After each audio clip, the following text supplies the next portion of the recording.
kind of makes that bullying culture constant. Playing Fortnite and playing Apex Legends and playing Minecraft can even make it so that you have constant access to those who mistreat people, and you're expected to. Now, that's good insight. Yeah, it's weird, I know. It's just a different world.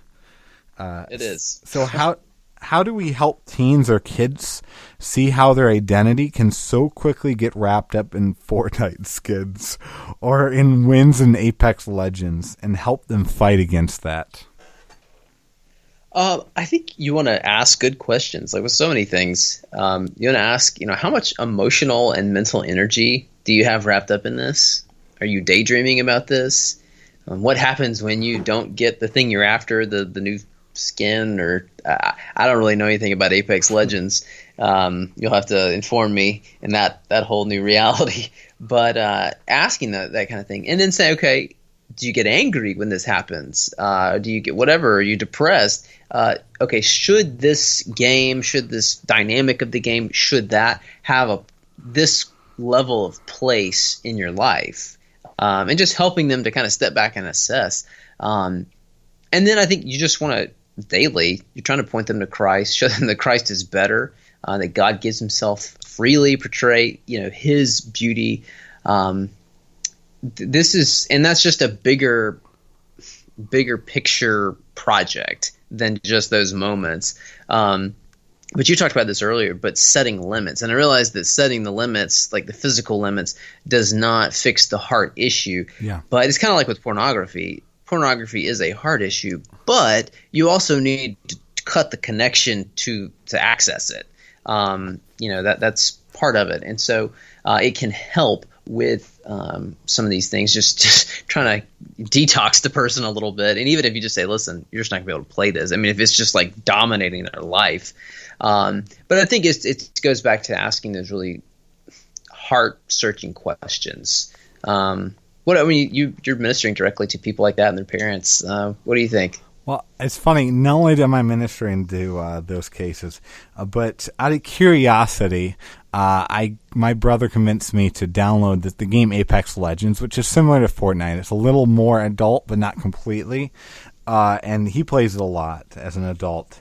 And some of our teens really love this newer game, Apex Legends.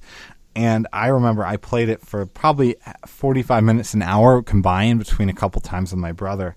And I was getting destroyed. I'm not that good at video games, but I was doing it out of curiosity. But even in that time, I was feeling like I'm garbage. I was feeling like a failure while, I've got a family that I love and like a job I enjoy because I can't succeed at this stupid game. And I think in those moments, I forgot that my identity and worth is in Christ, not in whether or not I'm good at a silly video game. And I think we need to teach young people that your worth is totally in Christ and completely your identity is through Christ as a Christ follower rather than in anything else that you might compete for. And I think you should talk about the attraction that this kind of thing has of wrapping yourself up, wrapping up who you are in this kind of video game.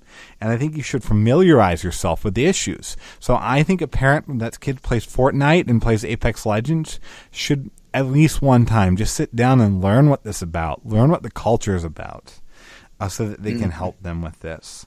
And I think also don't just buy things for your kids, especially in Fortnite.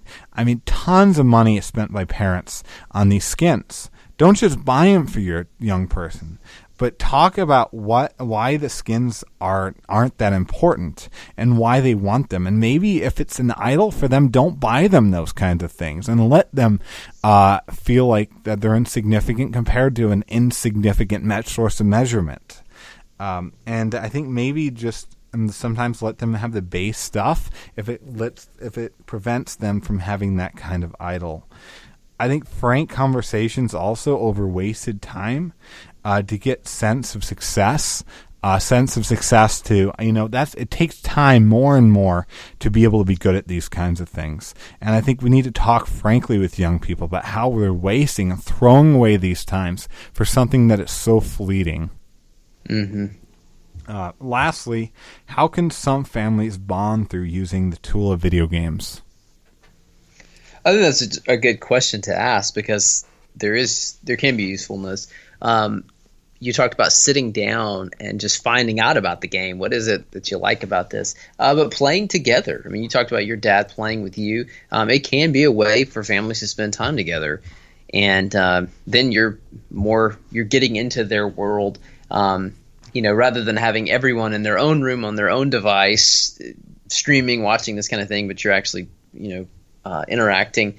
Yeah. And you may even save some money on your internet package that way because you don't need as much bandwidth to support everybody streaming all at one time, But I think just talking about it, trying to keep the conversation going. Even, if you beat them, there's some chance, like you could joke about it, and just you're building connections that way, and just showing them that you're interested in their world and trying to understand it. That's gonna have some staying power in their life, and they're seeing, okay, mom and dad, they're making effort and making steps towards me.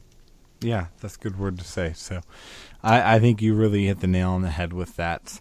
And I don't know that there's much to add to that other than, if you're perhaps a parent that's really looking to invest in the most Christian video game, the Avert Christian video game Spiritual Warfare, it looks like you can still buy it used online on eBay for about $20, just in case you wanted to play the true Christian video game. Nice. No, we kid. So it was good talking to you about this subject, Ben. Yeah, I enjoyed it. I'm going to go get some skins and, I don't know, rule the world, something, whatever you do in Fortnite. Nice. All right. Thank you for joining us for this episode of the Theological Family Ministry Podcast. If you have enjoyed this episode, please give us a review on iTunes and share the podcast with your friends on social media. All new episodes are available to listen to on Stitcher, SoundCloud, YouTube, Spreaker, and iTunes. We hope you have a great week, and join us again every first and third Thursday.